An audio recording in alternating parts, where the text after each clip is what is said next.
saya akhiri 4 amalan sebelum saya tutup doa. Tolong diperhatikan. Yang pertama, syukuri nikmat Allah terhadap umur kita yang masih sehat walafiat sampai ketemu bulan puasa. Kita bersyukur. Harus Bapak Ibu merasakan Anda bertemu bulan puasa dan masih bisa berpuasa. Wallahi, demi Allah, itu nikmat yang besar. Yang kedua, kalau sepanjang tahun kita terbiasa menjadi masbuk, saya mohon selama 30 hari kita berjanji sama Allah tidak boleh masbuk lagi. Yang ketiga, perhatikan Al-Quran. Bukan hanya setiap hari. Kalau di antara Bapak Ibu bisa setiap hari, saya mohon di bulan Ramadan ini berusaha sebanyak-banyaknya baca Quran.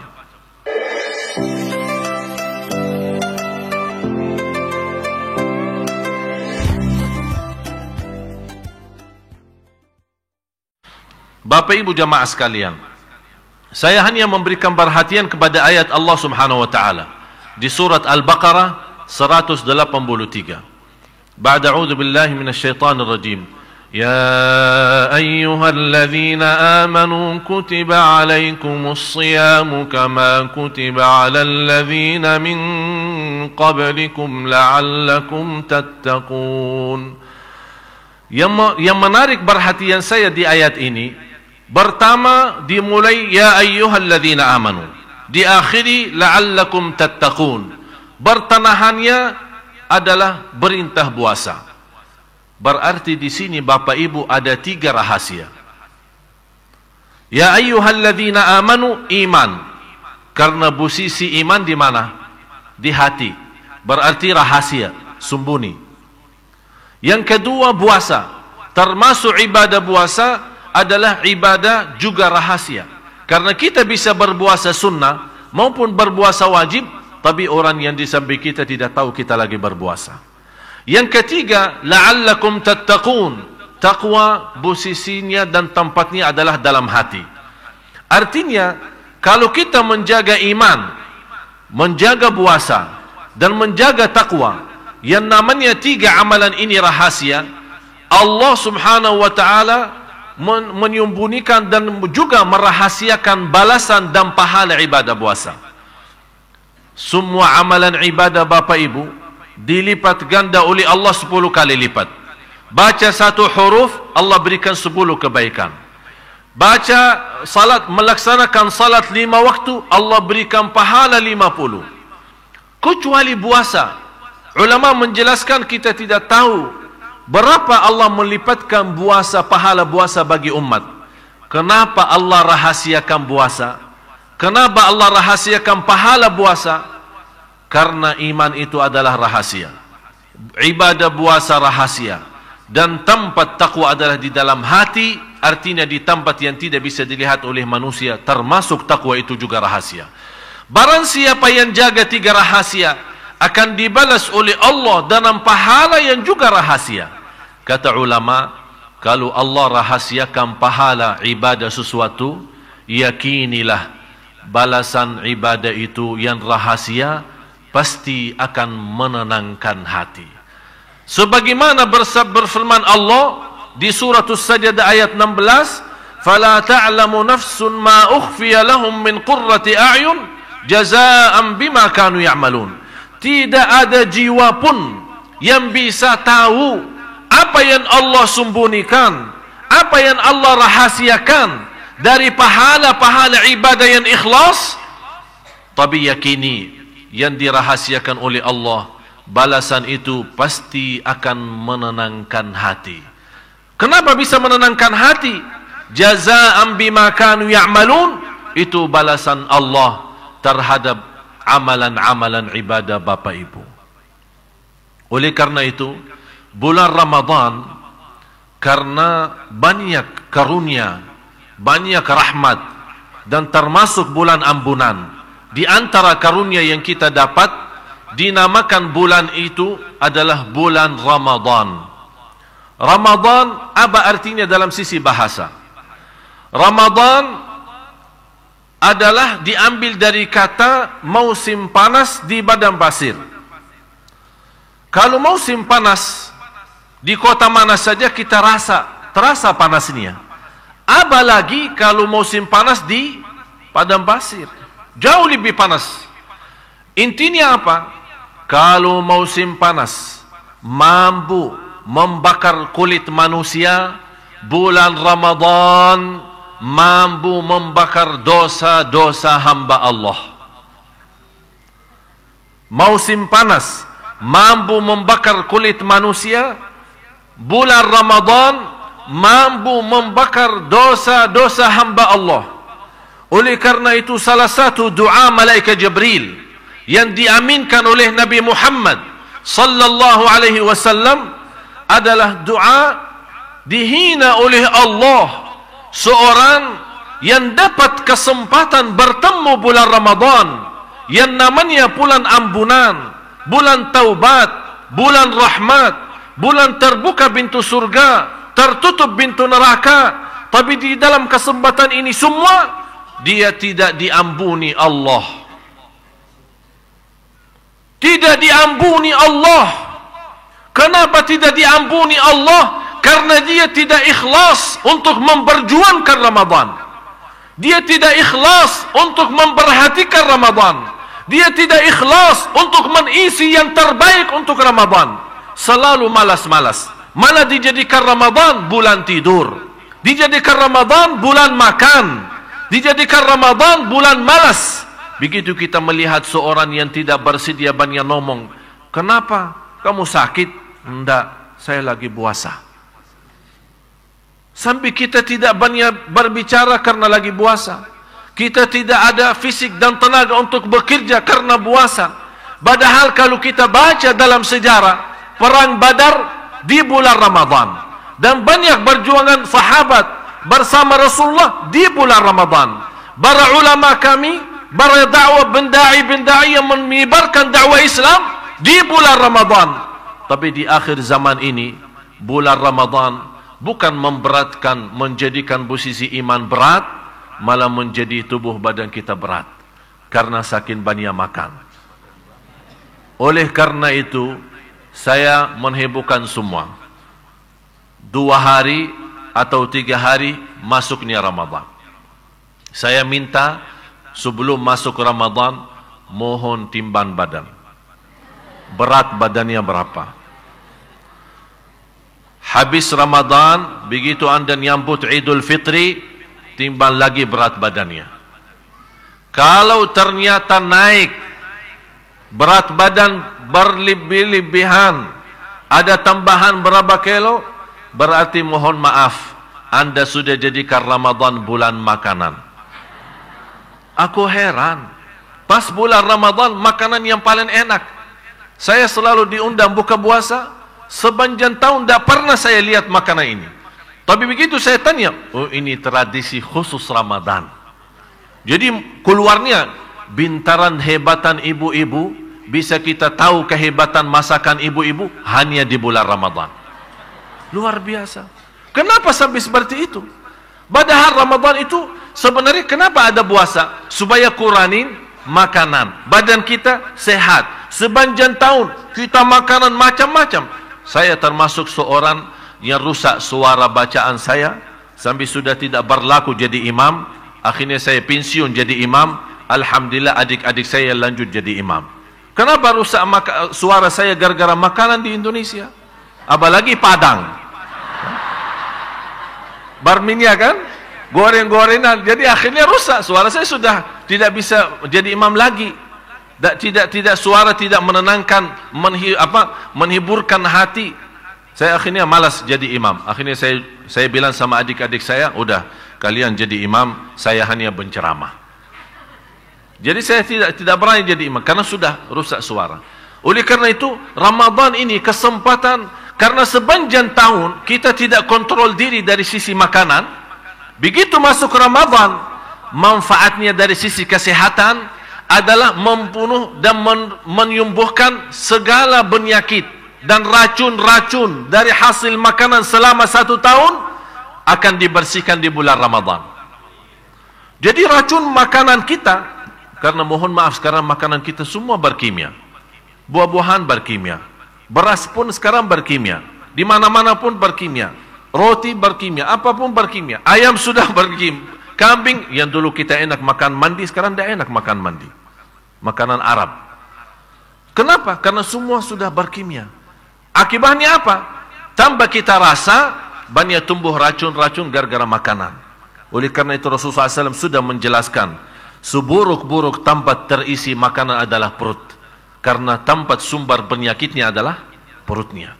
Oleh karena itu ini kesempatan. Begitu masuknya bulan Ramadan, biar Bapak Ibu sekarang melihat saya lumayan agak gemuk, insya Allah habis lebaran mungkin tidak bisa kenal saya. Karena kembali kurus kayak adik-adik saya ini. Kenapa? Karena selama bulan Ramadan saya punya kebiasaan makan buka puasa kurma sama air, sahur kurma sama air selama 30 hari. Jadi tidak makan apa-apa selain kurma sama air. Memang pernah berkata Raja Faisal, kita orang Badui hanya makan kurma dan sama minum susu unta. Biarpun minyak di Arab Saudi tidak ada, kita tidak bisa apa-apa, tidak apa-apa. Biarpun minyak kita terbakar, kami masih bisa hidup karena ada susu unta, sama juga ada kurma, madu dan yang lain-lain. Alhamdulillah, itulah hidup yang sehat. Oleh karena itu kita lihat orang-orang tua kita dulu, biarpun hidupnya susah, miskin, tapi hidupnya teratur, salatnya lancar, umurnya panjang, sehat walafiat. Kita malah banyak salat malam, berbanyak sedekah, berbanyak berjuang untuk agama, tapi tambah banyak sakit, banyak ini. Kenapa? Karena salat malam berjalan, gosip ibu-ibu juga berjalan. Masalah. Ini salah satu pelajaran di bulan Ramadan ini, Bapak Ibu. Terutama Bu, Ibu.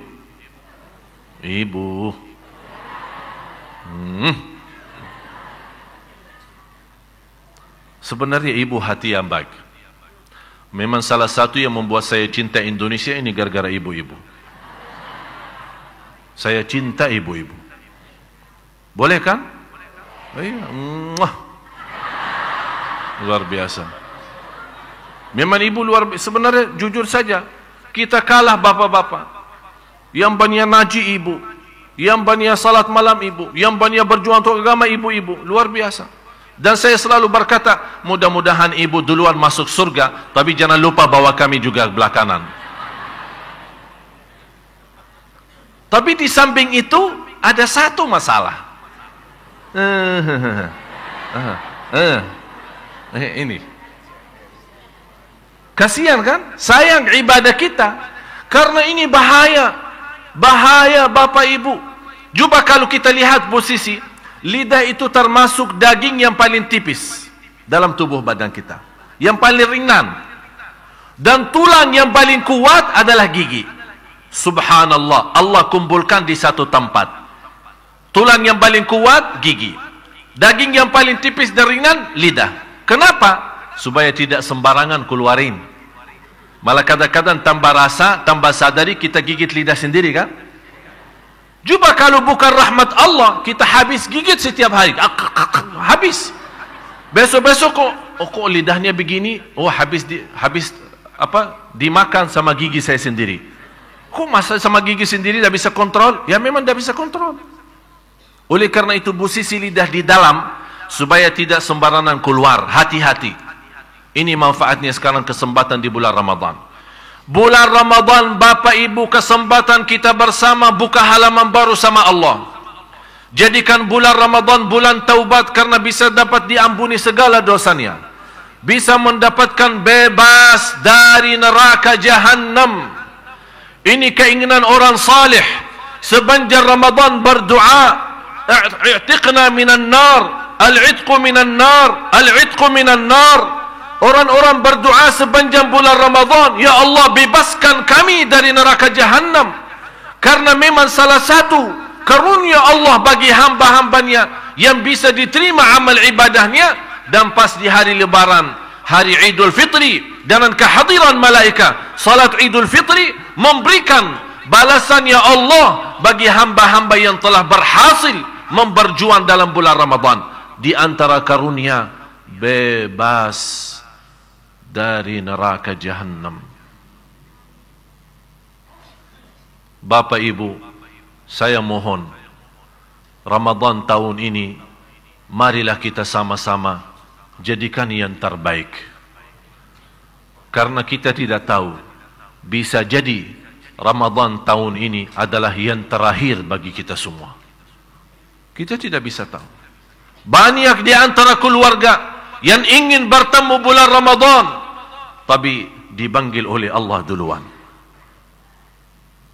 Oleh karena itu, nawaitu dari sekarang, ayo mari sama-sama maksimalkan Ramadan tahun ini 1434. Kalau memang Ramadan ini di sisa umur kita, yang terakhir, insya Allah yang terbaik.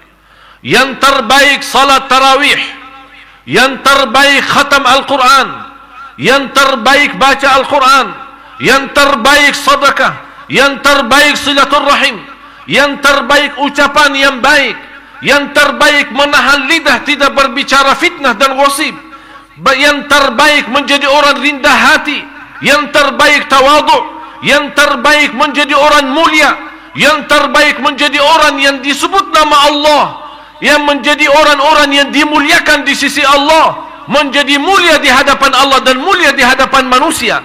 Jadikan Ramadan yang merubah hidup kita, supaya kita tercatat sisa umur kita bahagia selamat dunia akhirat. Bapak Ibu, ya ayyuhalladzina amanu tubu ila Allah taubatan nasuha. Hei orang beriman, Allah memanggil kita. Hei orang beriman, ada apa ya Allah memanggil kami sebagai orang beriman, walaupun iman kami belum sempurna. Apa perintahmu ya Allah? Kami akan segera sami'na wa ata'na. Tubu ila Allah. Allah subhanahu wa ta'ala menawarkan bertaubat. Sudah cukup dosa, sudah cukup lalai. Sepanjang tahun kita tidak memperhatikan Al-Quran. Begitu datang bulan Ramadan yang namanya bulanul Quran, malah kita tidak baca Al-Quran. Saya akhiri 4 amalan sebelum saya tutup doa. Tolong diperhatikan. Yang pertama, syukuri nikmat Allah terhadap umur kita yang masih sehat walafiat sampai ketemu bulan puasa. Kita bersyukur. Harus Bapak Ibu merasakan Anda bertemu bulan puasa dan masih bisa berpuasa. Wallahi, demi Allah, itu nikmat yang besar. Nikmat yang besar. Allah masih memberikan kita kesempatan untuk sama-sama bisa nikmati bulan Ramadan. Apalagi di Masjid Agung Sunda Kelapa dengan kehadiran para imam-imam yang menimami dan menindahkan tarawih kita. Syukur. Lain syakartum. Yang kedua, kalau sepanjang tahun kita terbiasa menjadi masbuk, saya mohon selama 30 hari kita berjanji sama Allah tidak boleh masbuk lagi. Jaga salat berjamaah, jaga salat dengan takbirah ihram, takbirah pertama sama imam. Jadikan 30 hari menjadi orang-orang yang sempurna iman dan sempurna takwa dengan menjaga salat. Karena salat kunci takwa, salat kunci sabar, salat kunci rizki, salat kunci keselamatan, salat kunci segala urusan kita dunia akhirat dan lahir batin. Kalau selama sepanjang tahun kita cukup lalai dari salat, terutama salat subuh, yang saya harapkan mudah-mudahan bulan Ramadan terutama salat subuh kita insya-Allah menjadi makmur seperti salat Jumat. Yang ketiga, perhatikan Al-Quran. Bukan hanya setiap hari. Kalau di antara Bapak Ibu bisa setiap hari, saya mohon di bulan Ramadan ini berusaha sebanyak-banyaknya baca Quran. Begitu Anda berhenti baca Al-Quran, kemana-mana Anda berjalan, jangan berhenti menyebut nama Allah, berzikir kepada Allah subhanahu wa ta'ala. Ya ayyuhalladzina amanu dzkurullaha dzikran katsira. Hei orang beriman, berzikir kepada Allah sebanyak-banyaknya. Di banjan jalan, jalan kaki, naik motor, naik mobil, di mana saja berada, dalam keadaan wudu, tidak wudu, suci, tidak suci, menghadapi kiblat atau tidak, berdiri atau duduk atau baring, tidak berhenti berzikir kepada Allah. Karena orang munafik berzikir, orang mukmin berzikir. Tapi beda mukmin sama munafik. Orang mukmin berzikir sebanyak-banyaknya, orang munafik berzikir tapi sedikit. Wala yadhkuruna Allah illa qalila. Kalau kita termasuk sedikit berzikir, dikhawatirkan jadi orang munafik. Tapi kalau banyak berzikir, insya-Allah menjadi tanda sempurna iman. Yang terakhir, yang keempat, menjaga sedekah, apalagi salat subuh. Rasulullah sallallahu alaihi wasallam ajwada ma yakunu fi Ramadan. Rasul kedermawannya sepanjang tahun, jauh lebih kedermawannya terlihat di bulan Ramadan. Dikenal Rasulullah tidak pernah menolak. Sampai dalam sejarahnya, kalau ada orang minta bajunya, Rasul lepaskan bajunya dan memberikan kepada orang yang minta. Bapak Ibu jangan minta baju saya ya.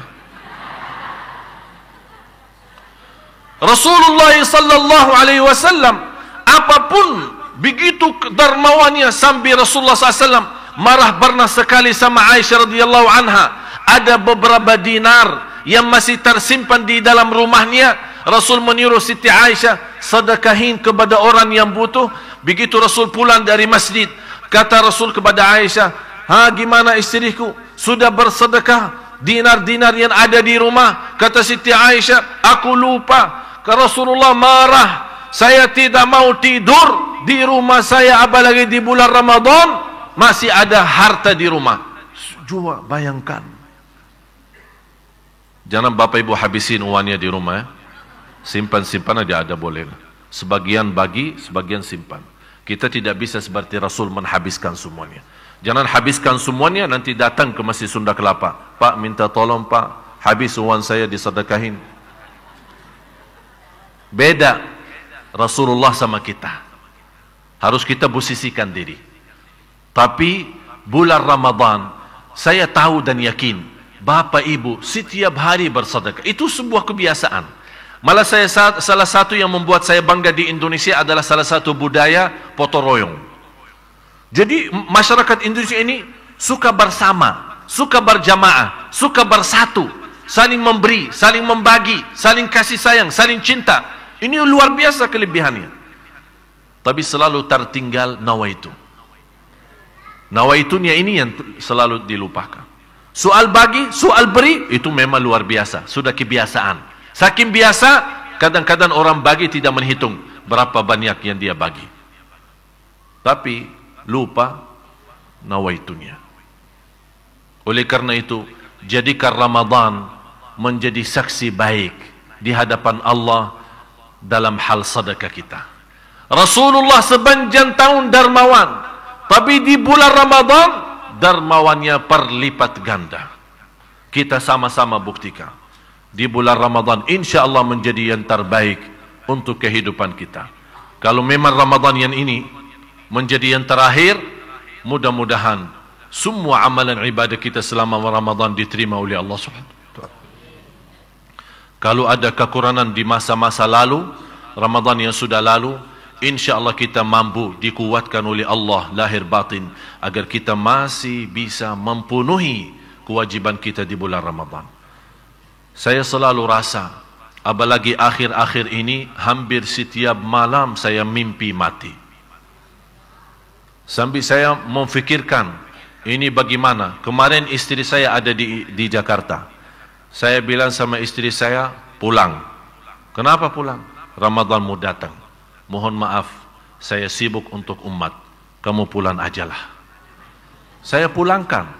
Saya antar karena saya punya rasa, karena beberapa hari akhir ini banyak mimpi mati. Saya rasa, ya Allah, kalau memang Ramadan ini yang terakhir, saya akan berjuangkan Ramadan ini sampai mati. Oleh karena itu saya rasa Ramadan ini bagi saya sepertinya mungkin yang terakhir. Oleh karena itu saya menasihati Bapak Ibu, kalau bisa punya perasaan yang sama. Ramadan ini yang terakhir. Apa yang harus kita berikan untuk Ramadan? Saya yakin kalau Anda menghidupkan perasaan ini, insya Allah jamaah yang terbaik, tarawih yang terindah, Quran begitu luar biasa perhatiannya, dan banyak amalan-amalan yang lain, karena kita rasa ini kesempatan yang terakhir. Demi Allah, Bapak Ibu, kalau kita bisa berbicara sama orang yang sudah wafat, yang sudah dipanggil oleh Allah duluan, kita bisa berkomunikasi dengan mereka. Kalau mereka punya harapan, kalau kita bertanya, apa yang diharapkan oleh kalian? Orang yang sudah mati mengharapkan satu, kembali ke dunia untuk menambah sujud, menambah amal saleh, menambah sedekah, menambah salat malam. Apalagi masuk Ramadan, menambah puasa Ramadan, menambah salat tarawih, dan menambah banyak amalan-amalan yang lain. Tidak ada orang yang sudah masuk di alam kubur, yang sudah lihat sendiri posisi kuburnya sempit dan gelap, menghadapi mungkar nakir. Tidak ada kemungkinan dia harap kembali ke dunia untuk menambah kekayaan, atau menambah ilmu, atau menambah jabatan, atau menambah keluarga dan keturunan. Tidak, karena dia sudah tahu, dan Allah lihatkan dengan mata sendiri apa itu kebenaran, apa itu surga, apa itu neraka, apa itu kubur, dan apa itu mungkar nakir. Begitu dia lihat dengan mata sendiri, dia tidak akan harap dunia, dia harap kembali. Ya Allah, kembalikan ke dunia supaya saya bisa menambah amal saleh. Tapi apakah dengan harapan yang baik ini bisa terkabul?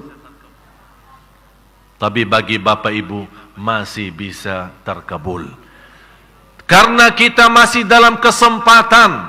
Jangan sampai kita besok masuk kubur masih kita ingin, ya Allah, kasih waktu saya sebentar, biarpun 1 hari, biar saya jadikan 24 jam amal saleh. Ini kesempatannya. Bulan Ramadan yang terakhir, bulan Ramadan kita jadi hamba Allah lahir batin. Bulan Ramadan ini kita buktikan, qul inna salati wa nusuki wa mahyaya wa mamati lillahi rabbil alamin. Di antaranya yang saya sarankan, kalau bisa selama bulan Ramadan, paling tidak 10 akhir i'tikaf kita, kalau boleh jauhkan diri dan tangan Anda dari HP. Tasbih 2013, tasbih yang terbaru di Indonesia, HP. Kalau kita memegang Al-Quran sebagaimana megang HP, yang saya lihat, saya jamin 1 tahun hafal 30 juz. Luar biasa. Pagi, siang, sore, malam, sampai kita tidur pun di samping kita ada HP. Jadi bukan cukup sama istri, ada istri yang kedua, HP. Ini kesempatan bulan Ramadan. Coba sejauh mana Bapak Ibu mampu tinggalin HP-nya. Kalau tidak bisa sepenuhnya Ramadan, 10 akhir. Allah kasih 1 tahun 360 hari. Masa 10 malam keberatan menjauhkan sedikit dunia dan urusannya. Jadikan lillah, karena kita bisa jadi 10 malam akhir adalah yang terakhir dalam sisa umur kita. Jadikan Ramadan ini adalah yang merubah nasib kita. Jadikan Ramadan ini yang merubah nasib kita menjadi orang lemah iman menjadi kuat iman. Jadikan Ramadan ini merubah nasib kita dari kemiskinan menjadi kaya. Jadikan Ramadan ini menjadi orang biasa dosa maksiat menjadi orang taat dan senantiasa sami'na wa ata'na. Jadikan Ramadan ini, tahun ini, menjadi orang-orang yang malas dan lemas dalam ibadah menjadi semangat dan ikhlas dalam perjuangan ibadah. Jadikan Ramadan ini merubah nasib kita dari kecelakaan menjadi bahagia dan selamat. Jadikan Ramadan ini merubah nasib kita dari neraka jahannam menjadi ahli surga. Ini Ramadan. Supaya nawaitu kita bersama InsyaAllah menjadikan Ramadan yang terbaik. Saya menghiburkan semua yang hadir, termasuk saya.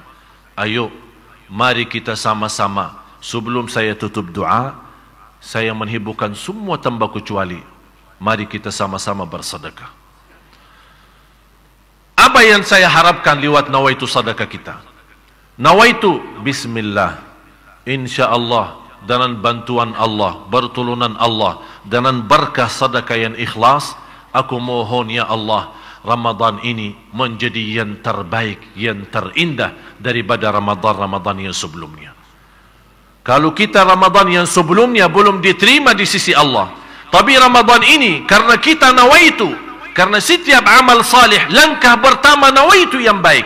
Nawaitu Ramadan tahun ini insyaallah saya maksimalkan selama semampu saya, dan saya tidak minta yang berat, la yukallifullahu nafsan illa wus'aha, tapi saya mengharapkan anda memberikan perhatian sepenuhnya untuk Ramadan, karena bisa jadi Ramadan ini yang terakhir. Kita tidak tahu apakah dunia umur bertemu Ramadan yang akan datang atau tidak. Mudah-mudahan dalam sedekah Bapak Ibu, dalam nawaitu, dalam sedekah itu Allah kuatkan lahir batin dan bisa menjadi berkat dan cahaya untuk kedua orang tua. Mudah-mudahan Allah subhanahu wa ta'ala bukakan pintu taufiknya dan memberikan ridha kepada kita semua agar Ramadan ini insyaAllah menjadi yang terbaik, yang terbaik dalam segala hal, dan kita mendapatkan di akhiri hayat kita semua dengan husnul khatimah. Amin ya rabbal alamin.